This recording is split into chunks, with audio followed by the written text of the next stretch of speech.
Nah, you're good, bro. We're just here, and I'm I look happy that okay? you have your.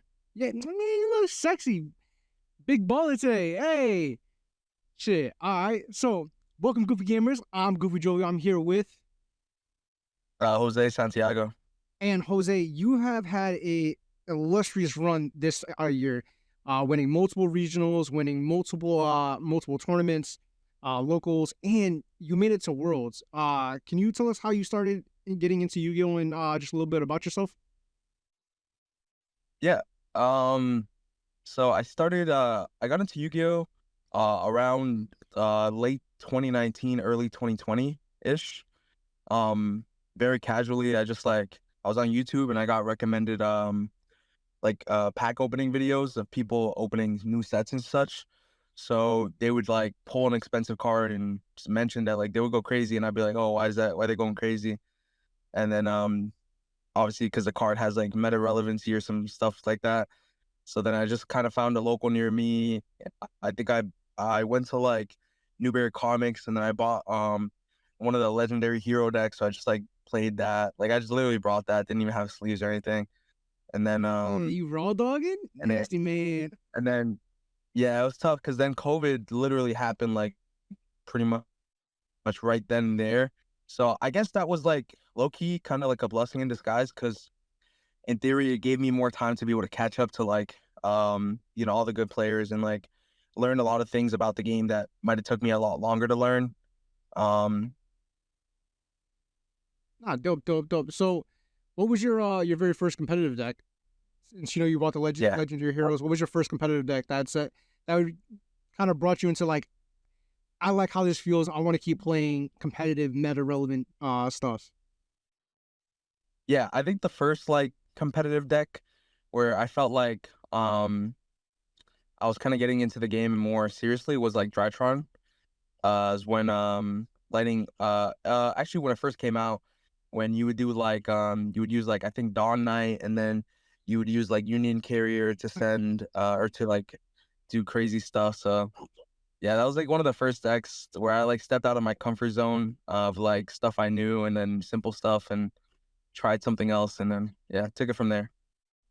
So, what strategies and techniques do you use to stay consistently ahead of your competition? Um yeah, that's a good question. Uh I'd say like when you play, one thing like you really need to do is like in a lot of games, I mean anyone that has ever played has had the feeling of like, oh, I think I should have won this game, but somehow I lost. And one thing you can do is like always identifying like your win and lose conditions.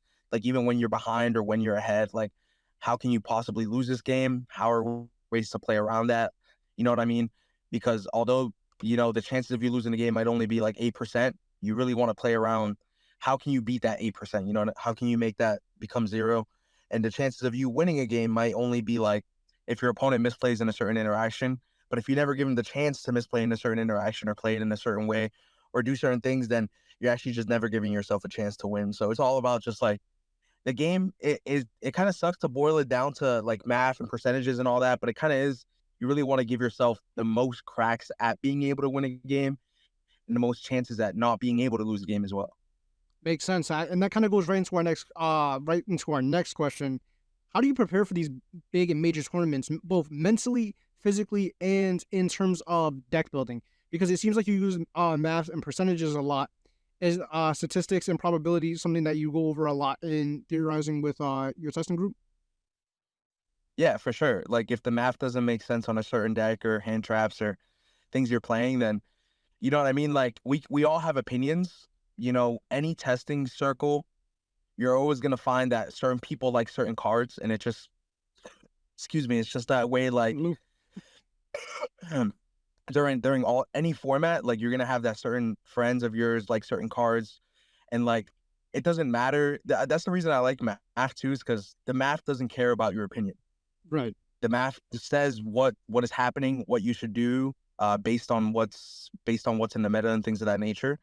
So if we look at a meta and we say that man, like Snake Eye's really hard to beat, we need to be able to draw 2 to 3 hand traps. Well, it doesn't matter that we want to play these certain cards in our deck. We have to be able to see 2 to 3 hand traps. And now now we build our decks a certain way to be able to do that and accommodate to that. So as far as like mentally how to prepare for like a tournament, it really is important to like lock in.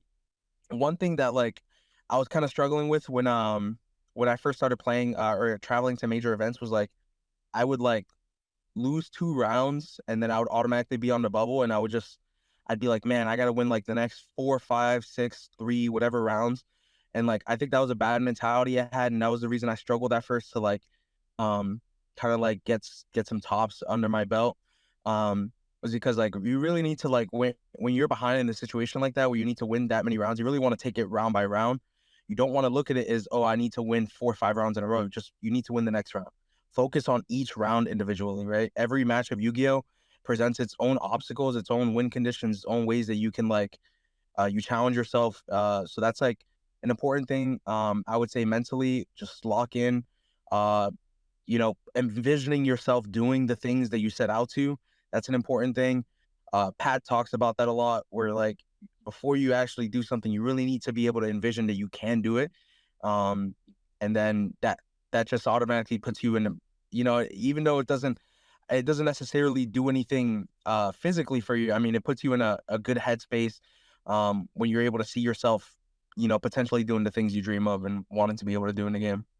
No, absolutely. And then with you actually competing in Worlds this year, did that actually check off some of the things inside your box that you've had going for this year? Did you even think that you were going to make it to Worlds? Like, what was your mind going through when you finally succeeded at going for game this past it was either 2 weekends ago? Yeah.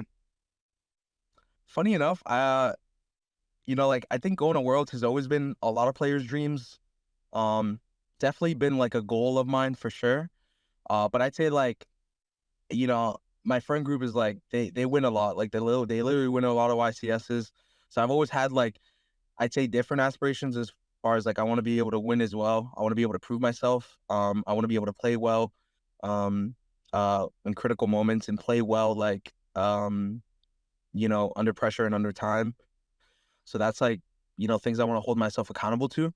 But mm, like Worlds was always something I wanted to do, but it was never something like that I was like, I don't know how to explain it. It was never something that It was I always a wanted pit more than a stop. YCS, Right. win a YCS or something like that. But now that it's here, it's just again, it's a blessing. It's like it's awesome. I can't wait. The preparation has been nice. I'm excited to compete and yeah. No, absolutely. Because if you look at your testing group, you have a 6-time YCS champion, a 4-time YCS champion. You have Patrick Coben, who is also a well-renowned author and champion. You have a group that of people who have such high accolades. And when we were talking the other day, either at mass or through text message, your main goal is just to be better than everybody else, and that mentality is probably what makes you one of the best players in the world at this moment. Yeah, I mean, it's hard. I don't know.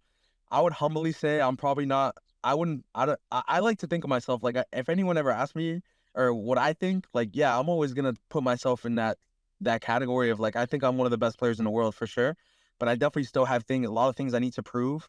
And that's important for me to keep thinking that way. Like I still have a chip on my shoulder. There's still people like regardless of how good you are in this game, it's all about what have you done for me lately. And it doesn't matter. Like people will still consider you ass regardless of what you've done, and like you just want to prove those people wrong. Like all the people that talk like just talk crazy, you want to prove them wrong. So it's like regardless of what I've done and what I think about myself, like I'm always gonna be my hardest critic. And I'm always gonna want to like even prove myself wrong. So yeah. No, I absolutely love that mentality. Going back to the YCSs and Worlds, what are your thoughts on the whole pro players quitting fiasco right now that we're having? It's kind of like a dip in player count, but not really, because if you notice, the overall attendance inside the events have been at peak high, but the overall pro performance has been at a peak low. So how do you feel that we can go about that? Either making it better for the pros or making it better for just the average player. I don't even know if there's statistics but to prove kind of that like pros have been topping less. I think, just from the eye test, I think they've actually been topping even more. Like Chris just had an season. G just had an insane season. Mhm. Ruben and Pack had an insane season. Like, in my opinion, like, pros are doing, the level of preparation that goes into every event. And a lot of the times what happens is the quote unquote, pros, they just play the best decks, and people, for whatever reason, just refuse to play Snake Eye because they dislike the deck. They don't like how it functions.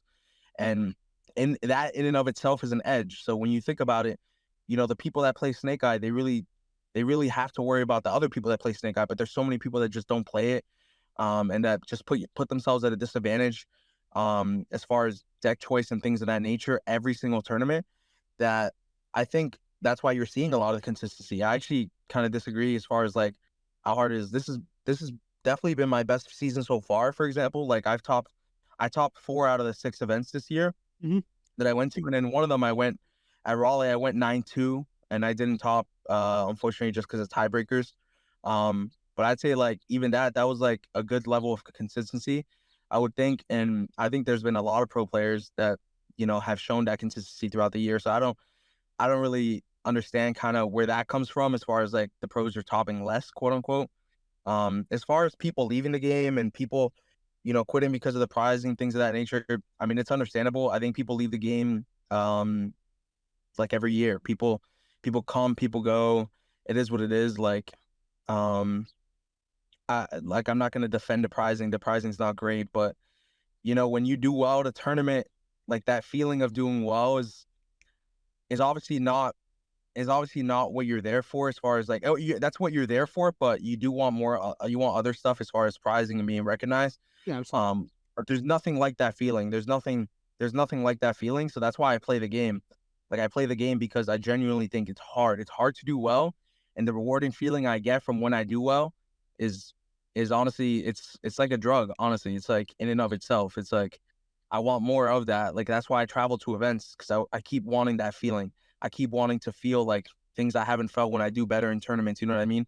Like the feeling of when I went to playoff and realized that I was going to Worlds. Like I wish everyone would get to feel that feeling, at some point in their life, and that's what I play for. And obviously, if the pricing coincides with that in the future, if Konami, implements some changes, hopefully this year, or within the couple coming years, that would be insane, and that would incentivize people to go even harder, be more competitive, push the meta. Innovation drives success. You know what I mean? So, uh, I couldn't agree it more. is what it is.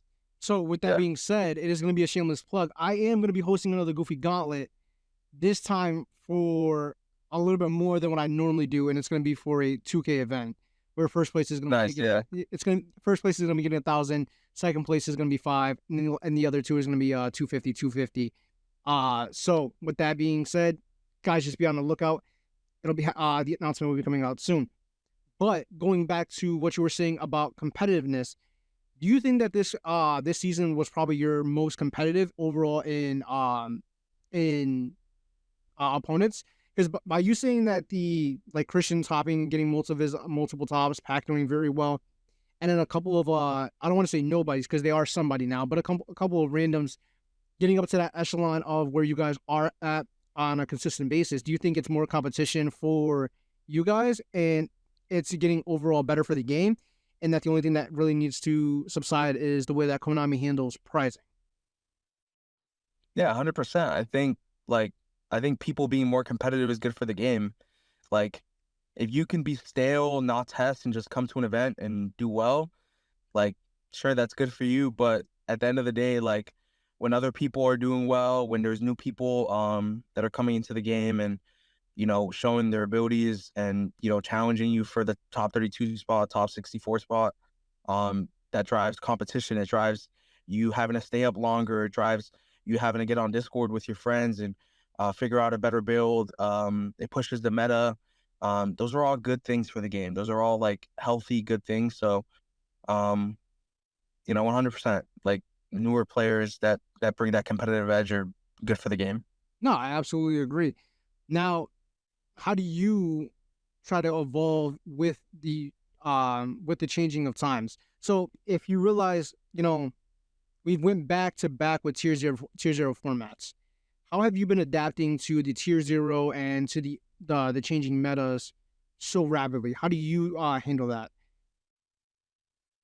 Um, one thing you can do is like just try to stay ahead. There's a lot of resources you can use. Like Road to the King is a good one, where it kind of shows you like everything that's happening in the OCG months before it's gonna come in the TCG. You can use that as like a basis for the things they play. Um, having a circle that you believe in and that works hard and is keeping up with everything is important. And I know that's like something that's like hard to get for everyone. But just like use the resources that are around you. There's a lot of online resources. You know, when cards get announced, the first week you play them doesn't have to be when the cards are legal or just released. You know what I mean?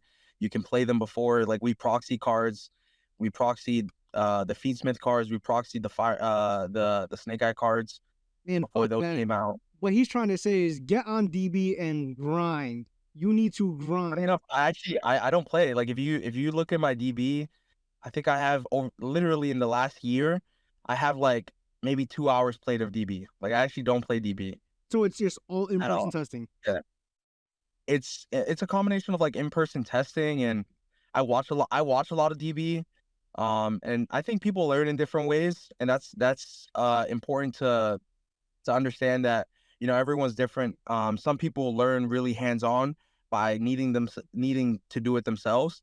Um, Other people can learn by watching and talking, and I do play a lot in person, so don't think that you can get away with it with not playing. Right. But yeah, I actually don't play as much DB as you would think.